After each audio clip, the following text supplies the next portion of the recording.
आपको आज शुक्रगुजार हूं कि आपने मुझे इस चर्चा में हिस्सा लेने का मौका दिया।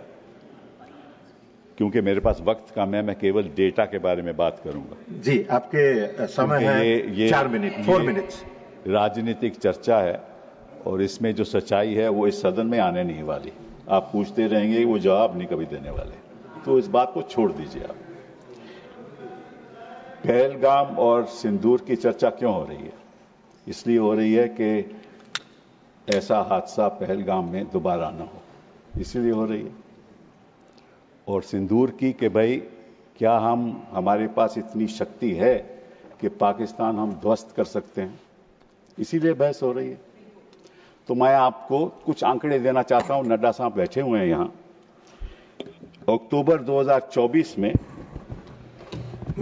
Air chief marshal Amarpreet Singh addressed the Indian Air Force declining squadron strength, which had reached 31 squadrons, the lowest since 1965. Lowest since 1965.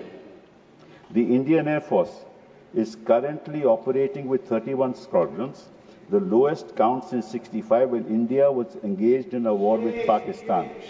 We are committed to fighting with whatever we have. This is the state of the Air Force. We are committed to fighting with whatever we have while prioritizing the maintenance of current assets and ensuring personnel are properly trained. This is his concern in 2024. फिर क्या हुआ? आपने Indian Air Chief again said, at the moment we are very badly off. I'm not saying this. At the moment we are very badly off in terms of numbers. And the numbers that have been promised are also coming in very slow time, making a case for boosting production rate of fighters. He said that an in-house study conducted by IAF showed that it must induct 2 fighter squadrons every year to cater to the numbers needed. The existing have fleets which will be phased out. Now, what is that existing fleet that is being phased out? Your MiG-21 being phased out. Your MiG-29 being phased out. Your 2000 Mirages being phased out. So what are you left with? Su-30 MKI. Su-30 MKI is what you're left with. And the Rafale aircraft is a 4.5 generation aircraft. The fact is that China is now going to launch a 6th generation aircraft just now in 2025. We are looking for a 5th generation aircraft in 2035. Because the AMCA aircraft will be ready, prototype in 2028, will be in production in 2035. What will we do by then?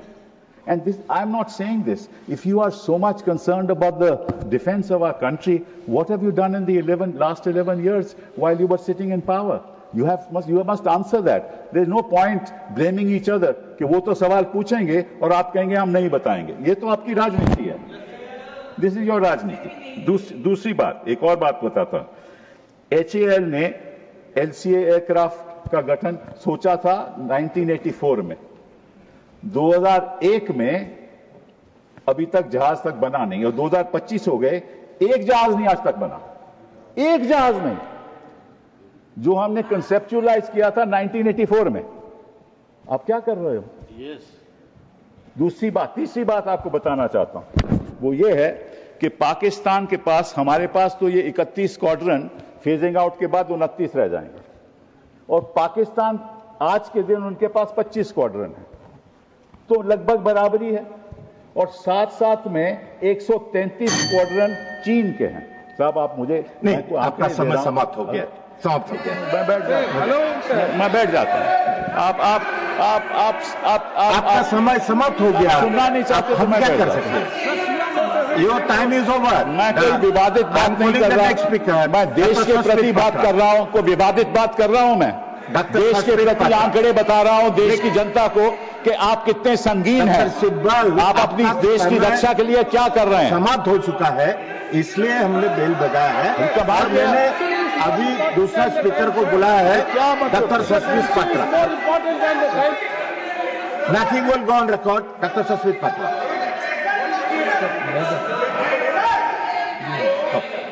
Sorry doctor Medha Vishwam Kulkarni. Medha जी।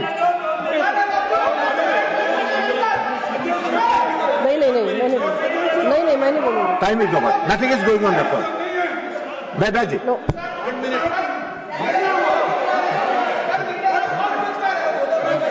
पहले से समय कम है, मैं ऐसे भीड़ में नहीं बोलूंगी। उसको नहीं मिलेगा। That's 1 minute.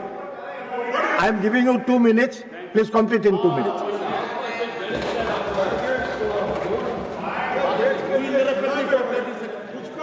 टाइम दे दिया, आप बात बात पर क्यों उठ जाते हैं? आप एलो किया है।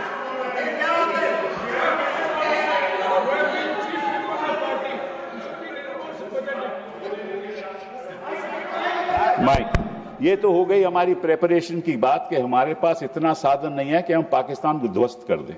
और हम लड़ाई केवल पाकिस्तान से नहीं लड़ रहे, पाकिस्तान और चीन एक साथ है। वो सारी टेक्नोलॉजी चीन पाकिस्तान को दे रहा है, स्पेशली कि उनके पास तो स्टेल्थ एयरक्राफ्ट्स हैं। हमारा ये जो राफेल है, it is a half stealth aircraft. It has got avionics but is only got half, it's got half stealth characteristics. बात तो है। अब बात आए हम सिंदूर ऑपरेशन पहलगाम की। जब पहलगाम में 26 लोग की मृत्यु हुई तो ऑब्वियसली टेररिस्ट 400 किलोमीटर अंदर आए थे और उनके पास AK-47 थे और बाकी भी औजार उनके पास थे, मॉडर्न थे। तो किसी को पता नहीं चला, किसी को पता नहीं चला कि 400 किलोमीटर अंदर आके उन्होंने 26 लोगों की हत्या की। पहली बात ये। और वो 1 किलोमीटर थे हमारे स्टेशन, एयर मिलिट्री स्टेशन में, ओनली 1 किलोमीटर अवे। पहली बात ये। दूसरी बात, 8 अप्रैल को गृह मंत्री जी जम्मू कश्मीर गए। वहां उन्होंने लेफ्टिनेंट गवर्नर सिन्हा साहब के साथ मीटिंग की। मीटिंग में उन्होंने कहा कि भाई हमारी व्यवस्था इंटेलिजेंस की क्या है बताइए हमें, और सिक्योरिटी क्या है बताइए हमें। 22 अप्रैल को यह हादसा हो गया और उसकी वजह यह है कि आपने उमर अब्दुल्ला को उस मीटिंग में बुलाया ही नहीं। अगर आप लीडरशिप को, एक मिनट लीडर, अरे मुझे बोलने तो दीजिए। अब ये देखो सर, मुझे अगर मुझे बोलिए, आप बोलिए। हाँ, मैं यही कह रहा हूं नहीं कर रहा है, आप बोलिए। इंफॉर्मेशन कहां से आती है? इंफॉर्मेशन जनता से आती है। अगर कोई हादसा होने वाला हो, कोई माइक ही बंद कर देते हैं। आप बोलिए, आप बोलिए। मैं और इंफॉर्मेशन कहां आती है कि टेररिस्ट एक्टिविटी होने वाली है? जनता से आती है। जनता कौन है? वहां जम्मू कश्मीर की जनता है।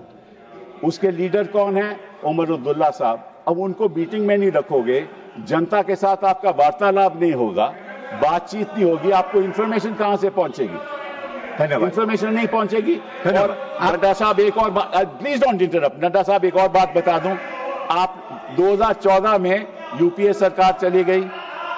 2014 के बाद 16, 17, 18, 19, 20 जितनी मृत्यु सिविलियंस और सिक्योरिटी पर्सनल की हुई वो 2014 से कहीं ज्यादा थी।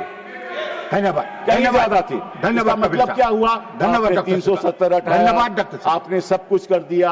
आपने वादा किया कि यहाँ को टेररिज्म खत्म हो गया है, वो सारा शिफ्ट हो गया जम्मू में। और आपने 1 लाख 80,000 जो मेधा जी बोलेगा आर्मी के लोग कम कर दिए।